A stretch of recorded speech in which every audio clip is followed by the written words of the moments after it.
के सहयोग के लिए, उनके परिवार के सहयोग के लिए कोई नहीं है। तो आज हम देवानंद जी को बहुत धन्यवाद देना चाहेंगे कि ये पत्रकार बंधु के लिए बहुत अच्छा आवाज़ बन के उनको मदद करने के लिए, उनके परिवार को सहयोग करने के लिए आज खड़ा है और हर संभव ये प्रयास करते हैं कि लोगों को मदद मिले।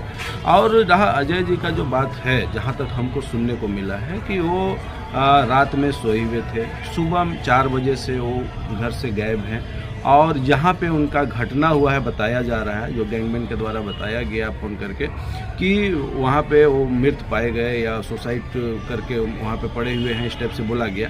लेकिन सबसे बड़ी बात वहाँ पे क्या है कि वहाँ वो पहुँचे, जितना जहाँ पे उनका घटना हुआ वहाँ से दूरी मोटा मोटी 13 से 15 किलोमीटर की दूरी होती है। सबसे बड़ी बात है कि गाड़ी जो साधन है वो साधन उनके घर में है। मोटरसाइकिल में वो चलते थे, मोटरसाइकिल उनके घर में है, कार में चलते थे, कार भी उनके घर में है।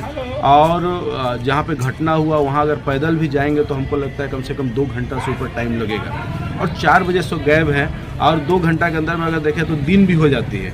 तो पैदल जाने का तो कोई मामला समझ में आता नहीं है। और घटना जो हुआ उसके हिसाब से अगर हम लोग बात करके देखते हैं तो वो टाइम मैच नहीं करता है। तो कहीं ना कहीं आशा लगाई जा रही है, कहीं ना कहीं अंदेशा लगाया जा रहा है कि उनका मतलब आत्महत्या की मामला नहीं है, उनके साथ में कुछ दुर्मम व्यवहार किया गया है और कुछ मर्डर करने की बात मोटा मोटी समझ में आ रही है हम लोग को कि उनके साथ में कुछ असामाजिक तत्वों के द्वारा उनको घटना को अंजाम दिया गया है और उसको आत्महत्या का रूप देने का प्रयास किया जा रहा है। तो आज हम लोग अभी उपायुक्त महोदय से मुलाकात किए और उनसे मांग किए हैं कि इसमें सीबीआई जांच हो और अच्छी तरह से जांच कर इस मामले को उजागर करने का प्रयास किया जाए, क्योंकि पत्रकार के लिए आज देखा जाए तो कहीं पे कोई सुरक्षा कानून भी नहीं है। बार बार मांग उठाया जा रहा है लेकिन इसमें भी सरकार कोई कदम उठा नहीं रही, कोई पहल कर नहीं रही है। सरकार आज भी खतरे में रहता है। तो इसमें एसआईटी की जांच हो और एसआईटी का गठन करके जांच हो और उच्च स्तरीय जांच हो ताकि इसका पर्दाफाश हो सके और पत्रकार को न्याय मिल सके, उनके परिवार को न्याय मिल सके। ये भी मांग हम लोग कर रहे हैं। साथ में ये भी मांग किया गया है कि उनके जो छोटे छोटे बच्चे हैं उनको पढ़ाई का व्यवस्था सरकार के तरफ से मिले। उनके वाइफ हैं, अभी उनको जीवन यापन करने के लिए भी कुछ सरकार की तरफ से सहयोग मिले, इसके लिए भी हम लोग मांग किए हुए हैं, ज्ञापन सौंपे हुए हैं। अब देखना यह है कि सरकार क्या करती है या विभाग की तरफ से क्या उनको राहत मिल पाती है, समझने की बात है। सौंपा तो क्या आश्वासन लगता है वहाँ से, क्या हम लोग पत्रकारों के लिए जो है ये सब सुरक्षा मुहैया हो पाएगा?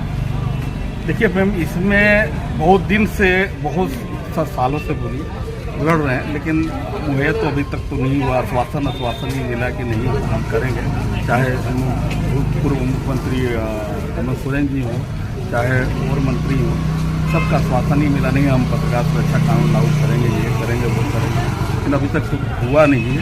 लेकिन वो आशा रखते हैं जैसे अभी राहुल सिन्हा जी जो इस तरह से हम लोग एक पॉजिटिव एनर्जी के साथ जो मिले और बोले, तो उससे हमको लगता है कि कुछ होगा। और अगले सत्र में हो सकता है, अगले सत्र जो विधानसभा का होगा, इसमें पत्रकार सुरक्षा कानून को लेकर हो सकता है कि हम बहुत ज़्यादा, अगर नहीं सुनेगी सरकार तो हो सकता है मैं जाकर धरने पर भी बैठ जाऊंगा विधानसभा में। ये पत्रकारिता जो है ये देखा जाए तो एक चौथा स्तंभ माना जाता है। जी। लेकिन आज के डेट में जो पत्रकारिता करते हैं वो पत्रकार सुरक्षित नहीं है, जिसके कारण से बहुत लोग इस फील्ड में आना नहीं चाहते हैं। हाँ। तो वैसे लोगों को सुरक्षा जो मुहैया कराया जाएगा तो किस तरह का सुरक्षा उन्हें दिया जाए कि लोग इस फील्ड में इंटरेस्ट लेके काम करें?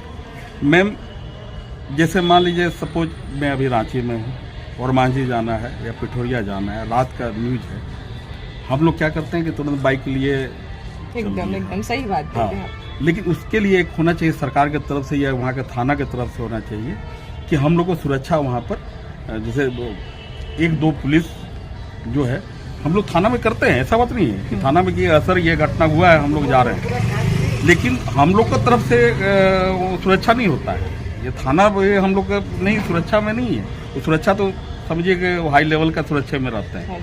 हाँ, लेकिन हम लोग चाहते हैं कि हम लोग का भी सुरक्षा हो।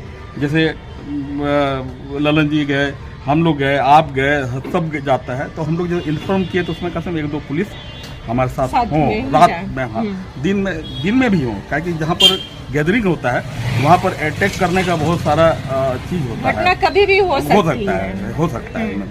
तो इसमें यही हम अनुरोध करेंगे कि ये हम लोग को थोड़ा सा सुरक्षा दिया जाए।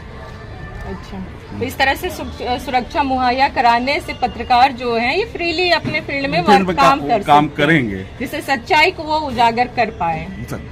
हम लोग मैम, आप हैं, सर हैं, सब हैं, हम लोग क्या है, अन्याय के खिलाफ लड़ते हैं। यस, एकदम सही बात बोल रहे हैं। जमीन जो दलाली हो रहा है, जमीन का हो रहा है, उसके खिलाफ हम लोग आवाज उठाते हैं। कहीं करप्शन हो, किसी महिला के साथ हो, तो हम लोग बढ़ चढ़ के हिस्सा लेते हैं। तो हम लोग जो इस तरह से जो उजागर करते हैं तो खटकते हैं उनका, एकदम सही बात है, खटकते हैं। तो इसलिए हम लोग को सुरक्षा देना, हम लोग को सुरक्षा देना सरकार का कर्तव्य है और दें। लेकिन पत्रकार सुरक्षा कानून अगर लागू हो गया तो हमारा सुरक्षा सब हो जाएगा।